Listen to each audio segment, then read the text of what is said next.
मित्र, गए सची ॻाल्हि कार्यक्रम में पां नीति वचन जे 28वें अध्याय जो अभ्यास कियो हो। अॼु पां नीति वचन जे 29वें अध्याय में प्रवेश कयूं था। तो सुणो नीति वचन जो पुस्तक 29मो अध्याय ने तंहिंजी पहली कलम। हिते लिखियलु आहे कि माण्हू जेको वारंवार ठपको सोए छतां इन जी गर्दन अकड़ रखे थो, इन जो अकस्मात नाश थींदो ने इन जो कोई उपाय कमु अचींदो न। मित्र, हिते वारंवार ठपको सुणे एतिरे वारंवार सिखमण मिले ई वे छतां व्यक्ति जेको सिखमण ने ठपके ते ध्यानु ॾिए नथी, तॾहिं उहो अकस्मात रीते नाश में वञे थी ने इन जो नाश थिए थो। वरी बाइबल चए थो कि इन जो कोई उपाय रहंदो न। मित्र, आऊं आके ॿ दृष्टांत ॾियां त इनसे आके ॼाणे लाइ मिलंदो कि हिकु ॿ मित्र मोटर खणी ने निकिरिया। इन में जा जो हिकिड़ो मित्र हो उहो देवड़ में वेंदो हो ने उहो प्रभु यीशु ख्रिस्त जो अंगत तारींदल तरीक़े स्वीकार पण कयो वें। जॾहिं ॿियो इन जो मित्र हो उहो सिनेमा निर्ला वेंदो हो ने उहो व्यक्ति पंहिंजो जीवन प्रभु यीशु ख्रिस्त खे सौंपे न वे। जॾहिं देवड़ नजीक आयो तॾहिं मित्र नीचे उतरी वियो ने सिनेमा निर्ला वेंदल मित्र खे देवड़ में अचेला आग्रह से विनंती पण कयईं कि अच पां देवड़ में अची ने पां प्रभु जा वचन सुणो। पण उहो सिनेमा निर्ला वञे जी लालच में ॿियो मित्र बहानो कढीने चए कि भैया कॾहिं आऊं देवड़ में अचींदो, अॼु त मूंखे घणे कमु आहे। अहिड़ो बहानो कढीने देवड़ में वञे जो उटारे थो। पण संजोग वसात सिनेमा नेरीने घरे वेंदे टाणे अकस्मात थियो ने हिन मित्र जो मरण थियो। वाहला मित्र, कोरो उन व्यक्ति जो आत्मा अनंत काल जे जीवन में सार्वकालिक जीवन में वियो हूंदो? न, कॾहिं पण न। कारण उहो व्यक्ति प्रभु यीशु ख्रिस्त खे पंहिंजे हृदय में स्थान ॾिने न वे। तंहिं लाइ अकस्मात में कोई इनखे बचाए सघियो न ने अकस्मात में इन जो नाश थियो। मित्र, ईश्वर जो वचन ॼाणो ने इनखे पारियूं नथा तॾहिं पंहिंजे पाप जी कहिड़ी शिक्षा करे में अचे थी उहो पां ॼाणो नथा। 29मो अध्याय ने 2 कलम नेरियूं। नेकीवान अधिकार ते वहता तॾहिं लोक राजी थिए था, पण बूंढा माण्हू अधिकार ते वहता तॾहिं लोक निसाका विझनि था। मित्र, पां अगाऊ ही बाबत नेरी विया आहियूं कि जॾहिं बूंढे व्यक्ति वटि सत्ता वे तॾहिं कॾहिं पण सत्ता नीचे जे सवाल जो निराकरण थिए नथो, एतिरे कि निकाल थिए नथो। मित्र, अहिड़ी कोई व्यक्ति न आहे जिन वटि दुनिया जे मिड़ेज सवालनि जा जवाब वे कि सवाले जो समाधान करे सघे। कोई हिकिड़ी व्यक्ति पण पृथ्वी ते न आहे कि जेको दुनिया जे सवालनि जो ने न्याय माण्हू जी ज़रूरु आहे, जेको सत्य खे जीत ॾियण लाइ पंहिंजो मिड़े छॾी ॾियण लाइ तयारु वे। मित्र, ईश्वर हिकिड़ी अहिड़ी दैवी शक्ति आहे ने व्यक्ति आहे जेको हरेक मुंझवण समस्या ने मुश्किल जो अंत कढी सघे। बूंढो माण्हू एतिरे क जंहिंमें शैतान जो अधिकार वे मुश्किल में उभी करे थो ने उहो सवाल उभा करे थो, उन वटि कॾहिं पण सवाल जो निकाल वे नथो ने हमेशा उहो विनाश कईं था। 29मो अध्याय ने 3 ने 4 कलम। जेको ज्ञान इच्छे थो उहो पंहिंजे पिता खे राजी करे थो, पण माण्हू जेको वेश्या जी संगत करे थो उहो पंहिंजो धन उॾाए विझे थो। राजा न्याय से देश खे मजबूत स्थिर करे थो, पण लांच गिंदल इनखे पायमाल करे थो। मित्र, राजा जेको न्याय प्रमाणिक वे, जेको देव खे ओळखंदो वे, इन जे राज्य में शांति सलामती वे थी ने राज्य स्थिर वे थो। मित्र, पां दाऊद विषय सिखी विया आहियूं कि दाऊद राजा न्यायी ने ईश्वर भक्त हो। तंहिं लाइ ईश्वर दाऊद जे दुश्मन खे परिया करे में ईश्वर दाऊद खे मदद कयो ने इन जे दुश्मन ते जीत ॾिरायो। न्यायी प्रिय राजा दाऊद जे समय में राज्य स्थिर हो। मित्र, प्रभु यीशु ख्रिस्त जो पुनरागमन एतिरे कि ॿईयार अचे जो टाइम उन जे न्याय ने स्थिर राज्य जो चित्र रजू करे थो। प्रभु यीशु ख्रिस्त पृथ्वी ते ॿईयार पाछा अचींदा ने हरेक व्यक्ति जो इन जे कम प्रमाणे न्याय करींदा। हा मित्र, पंहिंजे जीवन जा करेल कम प्रमाणे पां बदिलो मेळवींदासीं। मित्र, व्यक्ति जेको प्रभु जे धामे जीवे थी उहो हरेक बाबत में स्थिर वे थी। न्यायी ने प्रमाणिक व्यक्ति ने प्रभु जे विश्वास में पण स्थिर वे थी। हाणे नेरियूं अॻियां नीति वचन जे पुस्तक जे 29वें अध्याय जी 5 थी 7 कलमूं। माण्हू जेको पंहिंजे पड़ोसी जी खुशामद करे थो उहो इन जे पॻनि लाइ जार विछाए थो। बूंढे माण्हू जे अपराध में फांदो आहे, पण नेक माण्हू गाए थो ने मज़ा करे थो। नेक माण्हू गरीब जे दावे ते ध्यान ॾे थो, बूंढो माण्हू उहो जाणे जी दरकार पण करे नथो। मित्र पाण अगाऊ अभ्यास में नेरी विया आहियूं कि बूंढे जे हरेक कम जो परिणाम नुक़सान करे थो। बूंढे व्यक्ति जे हृदय में हमेशा कपट छेतरपिंडी वे थी, पण पंहिंजी कपटी झार में बूंढा पिंड सोड़ाए वञे था।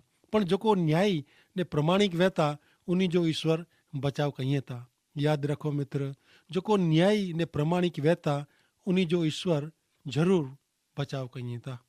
29मो अध्याय 8 થી 10 કલમું। तिरस्कार करींदल माण्हू नगर दुखाए थो, पण डाया माण्हू गुस्से ने खार जो निराकरण कईं था, निकाल कईं था। उ डायो माण्हू मूर्ख साथे दलील में उतरे थो। खपे त खारो थिए कि खपे त खिले, पर इनके कीअं निरात थींदी न, इनके शांति मिलदी न। लुई जा तरसिया माण्हू सदाचारी जा वैरी आहिनि, उ प्रमाणिक जो जीव गिनेला तैयार थिए था। मित्र 10वीं कलम ते आजो ध्यान ख़ासि डोरेला मंगा थो। आंखे यादि हूंदो मित्र कि पाण उत्पत्ति जे पुस्तक जे अभ्यास में नेरी विया आहियूं कि आदम ने हवा ईश्वर जे हुकुम जो अमल कयो न, ईश्वर जी आज्ञा तोड़ियो ने आज्ञा भंग कयो ने उन्हीं जे 2 छोकरे में जा जो हिकिड़ो पुत्र काइन इन जे भाउ हाबिल जो खून पण कयईं। ई काइन खूनी माण्हू हो, इन जे हृदय में पाप प्रवेश कयईं ने नेरियो। मित्र माण्हू पाप से केतिरो झपाटे नाश में वञे थो, तंहिं पोइ आदम जी वंशावली ते केतिरा ना नेरी सघूं था। पण काइन जन्मनूज पापी हो, कारण हाबिल जी हत्या जो बूंडो वीचार करी उ पाप कयईं ने पंहिंजे भाउ जी ईर्षा कयईं ने उहो माण्हू पाप में जन्मी पापी बनियो ने पंहिंजे भाउ खे मारी विधईं। इन विषय रोमन 23मो अध्याय में लिखल आहे कि मिड़े लोग निशान चौकी पाप में पिया आहिनि ने ईश्वर जे महिमावंत इरादे नु छेटा वञे था। मित्र कोई पण व्यक्ति ऐं पापी नहीं आ अहिड़ो चई सघे न, कारण हरेक माण्हू पाप में जन्मियो आहे ने तंहिंला हरेक व्यक्ति के पाप जी माफ़ी मेळवे जी ज़रूर आहे ने प्रभु यीशु ख्रिस्त वटे पंहिंजे पाप कबूल करी पाप जी माफ़ी मेळवे जी ख़ासि ज़रूर आहे। અને તે માટે અજ પણ પ્રભુ હાથ પસારીને અકલ કહીએ था કે અહીં मूं वटि अचो, अव्हां खे माफ़ी ॾींदो, अव्हां खे अनंत जीवन जी ख़ातिरी ॾींदो ने अव्हां खे आराम ॾींदो। अहिड़ो प्रभु यीशु ख्रिस्त पहिन चवनि था।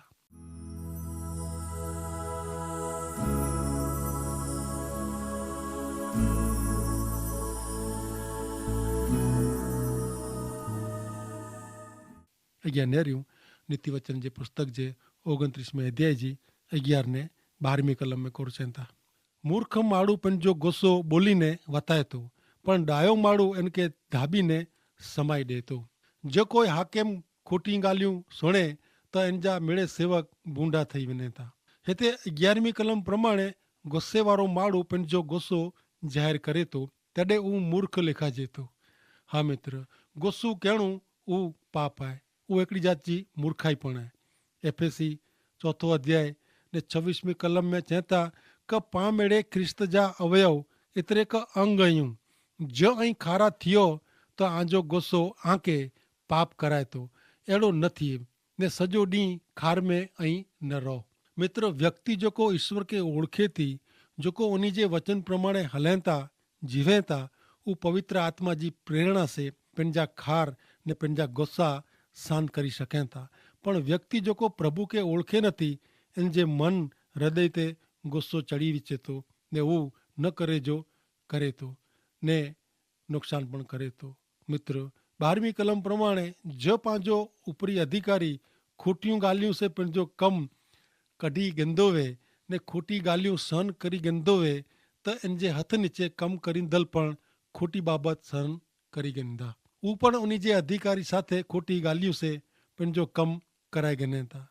मित्र जो घर में माता पिता से अन्याय हलाए गिने में अचींदो वे, असत्य के स्थान देने में अचींदो वे, त इन कुटुंब में छोकरे ते असर थिए वगैर रहे नथी। तंहिंला उपरी अधिकारी का माता पिता का अहिड़े लोग के जंहिंखे नेरी ने उन्हीं जहिड़ो लागू करींदल लोग के उहो प्रभु यीशु ख्रिस्त जे बालक तरीक़े नमूनो पूरो पाड़ी सके। ही त घणे समझे जी ॻाल्हियूं आहिनि। अॻियां नेरियूं 29 अध्याय जी 13 થી 16 कलम में कोर लिखल आहे। गरीब माण्हू ने जुल्मी भेरा थिए था उन बॉय जी अखिए के ईश्वर प्रकाश दिए था। राजा जेको विश्वासु बनी गरीब जो न्याय करे तो इन जो राज्य हमेशा स्थिर रहंदो। सोटी ने ठपको ज्ञान दिए था पण स्वतंत्र छोकरा पंहिंजी माँ के फजेत कईं था। ने बूंदे जी वृद्धि थिए थी तॾहिं गुनाह वधी वञे था पण नेक माण्हू उन जी बूंदी ख़राब हालत नेरींदा। मित्र, जॾहिं कोई माण्हू ग़रीब लाचार ते जुल्म वेठीअ था तॾहिं ईश्वर उन खे आशीर्वाद ॾिने बग़ैर रह नथा। प्रभु यीशु ख्रिस्त जॾहिं पृथ्वी ते रहंदा हुआ तॾहिं ग़रीब लाचार बीमार लोक ते पंहिंजी प्रेमी नज़र रखीने उन जी सेवा कंदा हुआ। उन लाइ प्रभु यीशु ख्रिस्त जी अखीअ में रोगो प्रेम हो, रोगो प्रेम। मित्र, 15મી कलम प्रमाणे जो पंहिंजा छोकरा अयोग्य रीते जीवंदा वे, प्रभु जे ध्रामे न वे, दुनियाई जीवन में रचिया पचिया वे, तॾहिं माँ बाप तरीक़े उन्ही के उन जे संतान के प्रभु जे मार्ग में वारणा ज़रूरी है। जॾहिं पां माँ बाप पिंडज प्रभु जे ध्रा में न वो तो उन जा छोकरा किन रीते प्रभु जे ध्रा में जीवी सकें। 16મી कलम प्रमाणे पूंडे माण्हू जी आबादी ने उन जा गुनाह वधी वञनि था। मित्र, माण्हू जॾहिं बूंडाई में फसाजे थो तॾहिं उहो इन में ऊनो ने ऊनो फसांदो ज वञे थो। जॾहिं हिकिड़े ख़राब माण्हू में जा घणे ख़राब माण्हू थियनि था तॾहिं उन जी बूंडाई वधी वञे थी। अॻियां नेरियूं नीति वचन जे 29वें अध्याय जी 17મી कलम कुरचे थी। तोजे छोकरे के शिक्षा करीने त ऊ तोखे निरात करींदा, ऊ तोजे मन के राजी करींदा। जेको माँ बाप तरीक़े कम करी रहिया आहीं उन लाइ ही कलम घणे ज अगत्य जी आहे। बालक में शिक्षा करे में माँ बाप जो हृदय दुखी थिए थो पण उन शिक्षा से बालक उत्तम बोधपाठ सीखे थो ने उनके सच्चाई सत्य जो भान थिए थो। ने जॾहिं छोकरा प्रभु यीशु ख्रिस्त जे ध्रा में जीवे था तॾहिं माँ बाप के सच्चाई मजा अचे थी, ऊ राजी थिए था ने उन्हीं के ईश्वर जो आशीर्वाद मिले थो। 29वां अध्याय 18મી कलम। जिते संदर्शन नहाए होते लोक मिड़े मर्यादा छड़ी दिए था पर नियम पारींदल के धन्य आहे। मित्र, जेको प्रभु यीशु ख्रिस्त के सौंपाई विया आहिनि ने ईश्वर के पंहिंजा अंगत तारींदल तरीक़े ओळखे था उन्हीं जे जीवन में पवित्र आत्मा जो कम इनके संदर्शन चए था। ईश्वर जो पवित्र आत्मा उन्हीं जा पवित्र वचन समझे जी समझण ॾिए था। ई ईश्वर उन्हीं जे पवित्र आत्मा से कम करीने माण्हू के ज्ञान बुद्धि ने समझण ॾिए था। मित्र, समूएल पुस्तक जे अभ्यास में पां पहलो समूएल 3 अध्याय में ईश्वर जे संदर्शन विषय सिखिया हुआसीं। जॾहिं व्यक्ति आत्मिक समझण मेळवे थी तॾहिं ईश्वर तरफ से हिकिड़ी कीमती भेंट मिले थी। ही भेंट व्यक्ति जॾहिं ईश्वर जी संगत में रहे थी ऐं ईश्वर जे वचन जो अभ्यास करे थी तॾहिं मिले थी। ईश्वर तरफ जे ज्ञान ने बुद्धि से आध्यात्मिक जीवन में घणे लाभ थिए था। कारण घणे वार पां बाइबल जा ईश्वर जा वचन वांचियूं था पण समझी सघूं नथा। तॾहिं ईश्वर जो आत्मा वचन समझेला पां खे ज़रूरु मदद करे थो।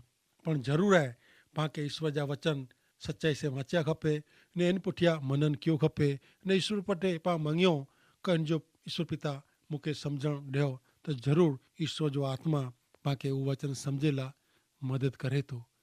अॻियां नेरियूं नीति वचन जे 29वें अध्याय जी 19 થી 27 कलम। हेकले शब्द से चाकर के शिक्षा लगे नथी जेकी ऊ समझंदो त पण गणकारींदो न। जब बोले में तकड़ो माण्हू तोजे ॾिठे में अचे त तोखे समझणो का इन करता कोई मूर्ख विषे वधु आशा रखी सकाजे। माण्हू जेको पंहिंजे चाकर के बचपन से लाड लड़ाए थो उछेर करे थो छेवटे उहो इन जो छोकिरो ठही रहंदो। खारो माण्हू कजिया कराए थो ने गुस्से वारो माण्हू घणे गुनाह करे थो। माण्हू जो अभिमान इनके नीचो पाड़ींदो पर नम्र मन वारे माण्हू खां माल ज़रूरु मिलंदा। चोर जो भागीदार पंहिंजे जीव जो वैरी आहे, उहो सौ खणे थो पण कीअं ज़ाहिर करे नथो। माण्हू जो द्रा नकामो आहे पर जेको ईश्वर ते भरोसो रखे था उहो सही सलामत रहंदा। घणे माण्हू हाकिम जी कृपा सोधीअ था पर माण्हू जो इंसाफ़ ईश्वर वटि आहे। अन्यायी माण्हू निकीवान माण्हू खे कंटाड़े जहिड़ो आहे ने नेकीवान माण्हू अन्याय माण्हू के कंटाड़े जहिड़ो आहे। माण्हू जेको पंहिंजे अधिकार जी शिक्षा खे तुच्छ लिखे थो, इन जी भुल स्वीकारे नथो, तॾहिं हू ईश्वर खे पसंदि अचे नथो। ईश्वर जे द्राह में जीवे वारो माण्हू तकड़ में ॿोले नथो ने पंहिंजे चाकर खे प्रभु जे द्राह में जीवे जो सेखारे थो। इन में अभिमान वे नथो, पण हू नम्र मन वारो वे थो। पवित्र आत्मा जा फળ गलाती 5 अध्याय ने 22 कलम प्रमाणे फળ निपजाइए था। प्रेम, आनंद, शांति, धीरज, मायाळु स्वभाव, भलाई, वफादारी, नम्रता ने संयम, ही फળ उन्हीं में ॾेखारजनि था। हू कॾहिं पण भूंडे कम में पए नथो, मात्र ईश्वर ते भरोसो रखे थो। इनके माण्हू जो द्राह लॻे नथो। हू हमेशा ईश्वर वटां न्याय जी आशा रखे थो। उन लाइ अन्याय माण्हू कंटाड़े जहिड़ा आहिनि। मित्र, कुरो ऐं ईश्वर जे द्राह में जीवन जीवो था। आंजो जीवन कुरो अहिड़े गुण से भरपूर आहे। जो न आहे त ईश्वर वटि अची ईश्वर जी कृपा मंगो। मित्र, ऐं जरा वीचार करियो, ईश्वर मानव जात ते प्रेम करी पंहिंजो पुत्र प्रभु यीशु ख्रिस्त जग में हलायो खुलाए एतिरे लाइ कि दुनिया जो कोई पण खासो क ख़राब माण्हू नरक में न वञे, पण इनके स्वर्गीय शाश्वत जीवन मिले। त कुरो ईश्वर वटां ऐं कृपा मंगदा त नहीं ॾिए। ईश्वर चए था मंगो ने आके ॾिने में अचींदो। जेको ज्ञान मंगे था इनके ज्ञान बुद्धि ॾिए था, कृपा ने आशीर्वाद से भरपूर कहिए था।